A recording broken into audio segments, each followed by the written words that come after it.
da aplicabilidade das multas da LGPD, que elas foram escalonadas. É muito interessante a gente falar do que se trata os dados sensíveis. O dado de saúde do paciente ele é tratado com extrema importância pela LGPD.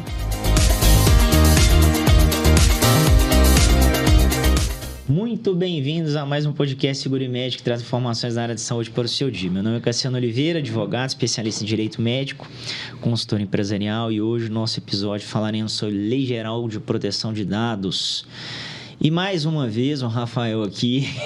Tô virando figurinha carimbada. Carimbada, Rafael Guimarães conosco. Esse cara é porque é um sucesso. Tudo que a gente posta dá milhões de seguidores. Estamos com a Juliana Souza, estamos também com a Isabela Fernandes para a gente poder abrir as discussões, né? Que é um assunto que todos nós, né, fomos bombardeados por um tempo, agora deu uma esfriada, será que isso vira, será que isso não vira? Nós vamos querer saber e discutir, lógico, com um especialista, né? Um cara que estudou a fundo, que sabe sobre a Lei Geral de Proteção de Dados. Eu também estudei bastante sobre o assunto, eu gosto, né? Até fiz uma execução de algumas empresas nessa Lei Geral de Proteção de Dados. E aí a gente vai fazer, né, essa troca aqui de informações para abrilhantar, né, o seu dia aí.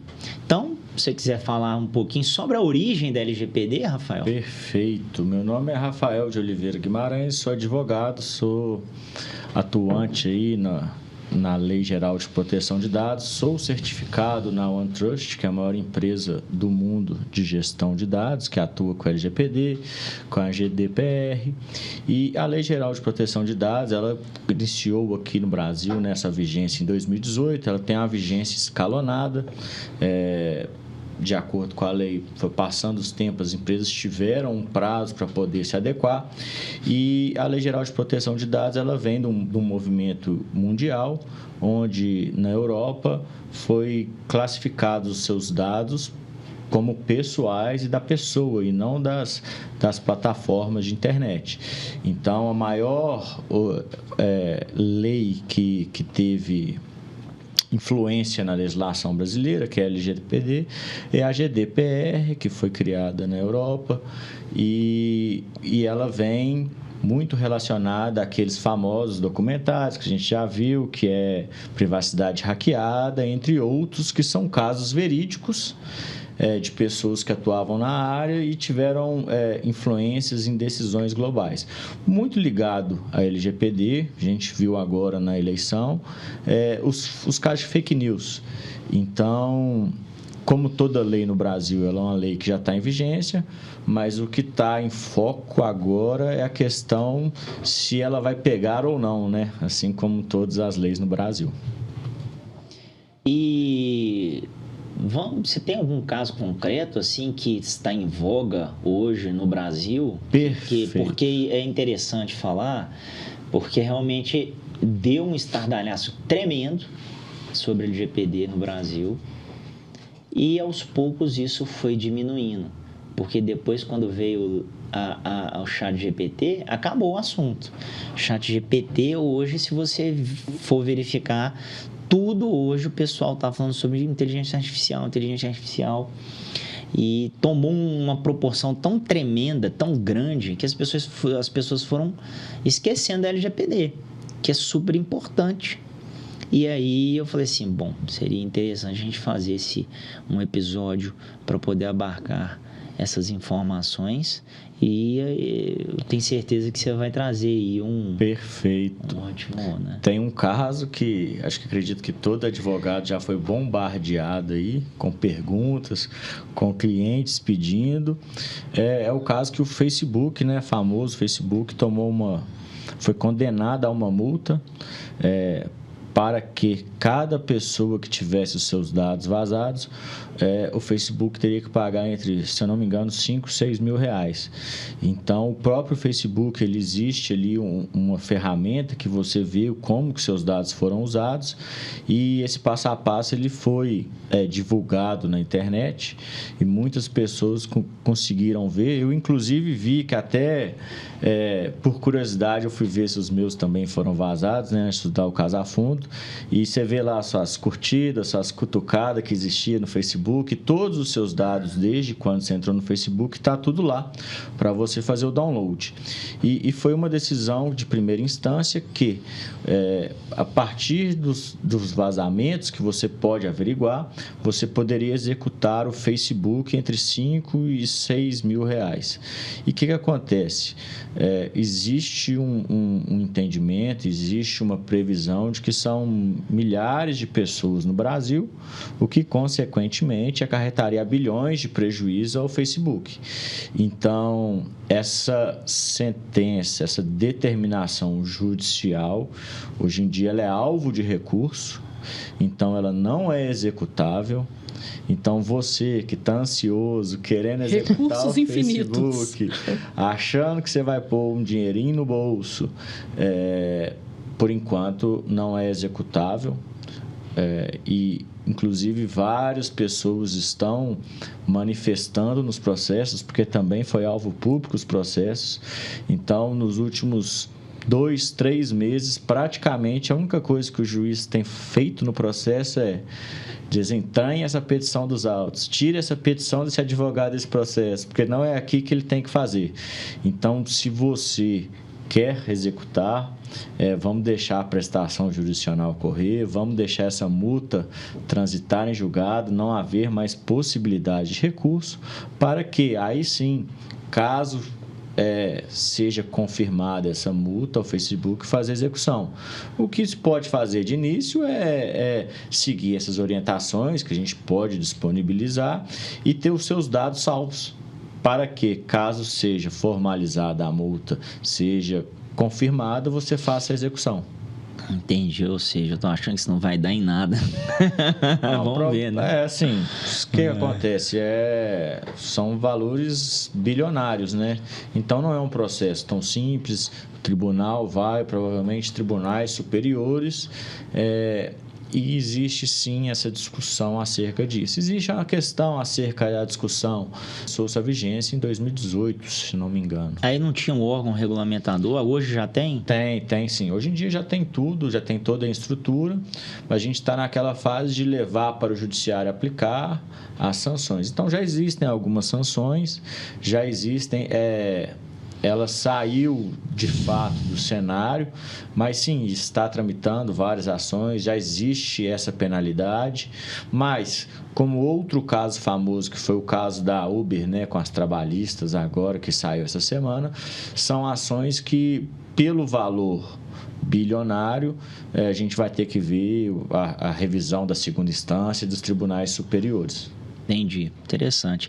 E agora, Rafael, eu queria tratar de um assunto, né, sobre o que são dados sensíveis, mas aí é bom a gente discutir no âmbito agora do direito médico, da nova resolução que saiu do CFM, da publicidade médica. Eu acho que é interessante a gente falar. A gente já falou sobre essa resolução, né, em outro episódio, mas é muito interessante a gente falar do que se trata dos dados sensíveis, tendo em vista essa nova resolução que, né, tem tudo a ver. Acho que vai ser uma boa discussão aqui. Perfeito. A LGPD, ela trata de diversos tipos de dados. Então, cada dado você tem que ter um nível de segurança, um nível de conformidade para o tratamento, para a coleta, para como você vai utilizar.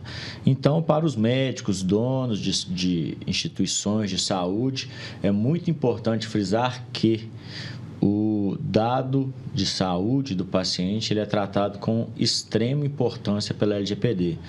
Do mesmo jeito que ele tem um artigo só para ele, um inciso só para ele, ele traz também obrigações mais específicas para a instituição de saúde. Então, os dados sensíveis são aqueles políticos, religiosos, de absolutamente incapaz, familiares e inclusive os de saúde. Legal. E, por exemplo, eu tenho muitos clientes que perguntam assim: doutor, você dá uma verificada, verifica para mim aí, né, tendo em vista a LGPD, se o meu sistema ele é apropriado, se ele faz se ele está conforme a Lei Geral de Proteção de Dados, né? E você falou sobre esses dados sensíveis, aí eu lembrei desse caso, porque é interessante que o próprio CFM e o CODAME, se não me engano, eles instituíram ali quais são os pontos principais que um sistema, né, ali de prontuário eletrônico e tal, precisa ter para que ele seja considerado como... Em conformidade com a LGPD. Então, isso é interessante porque eles precisam entender que se, por exemplo, não tiver uma certificação lá adequada, a possibilidade de vazar os dados ela é muito grande. E até havendo um processo judicial, ele pode ser invalidado também.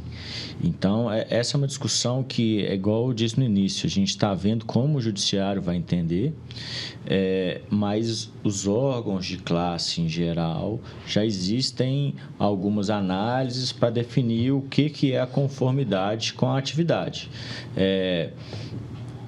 A gente tem que pensar que, se for adotada as mesmas medidas que a GDPR, que deram origem à lei, que foram uma forma de embasamento, uma das fontes da lei, o ato médico, o prontuário médico, ele é composto por vários procedimentos. Vamos dar um exemplo. Eu adentrei em um hospital e fiz uma triagem. Foi recolhido minha oximetria.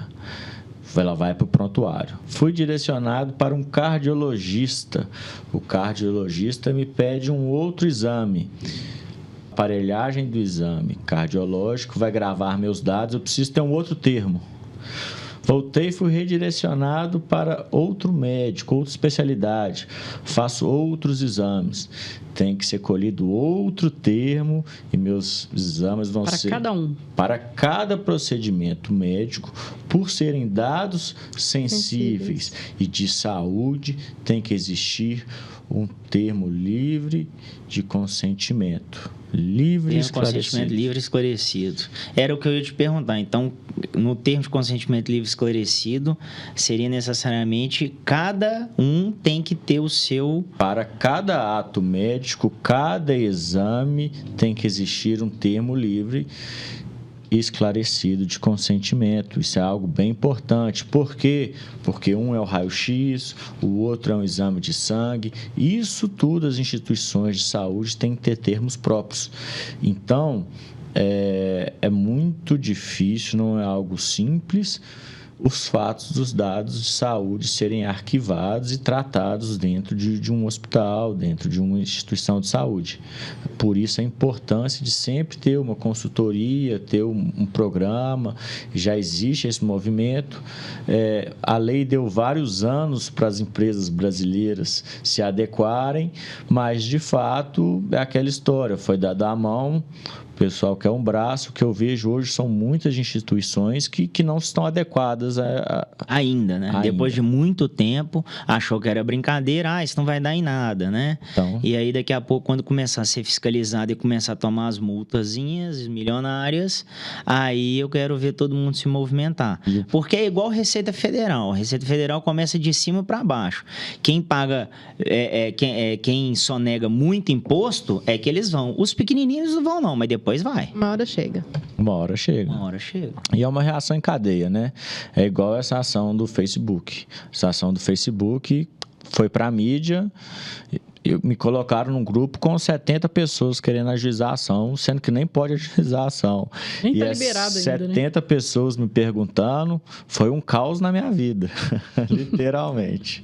E, enquanto foi na minha, ok, o problema é quando começar contra as instituições de saúde, né? Então, só para a gente poder finalizar esse assunto, o que o médico, né, o profissional da área de saúde precisa ter de consciência, tendo em vista essa nova resolução do CFM, de publicidade médica, junto com a LGPD, a imagem do paciente, ela é um dado.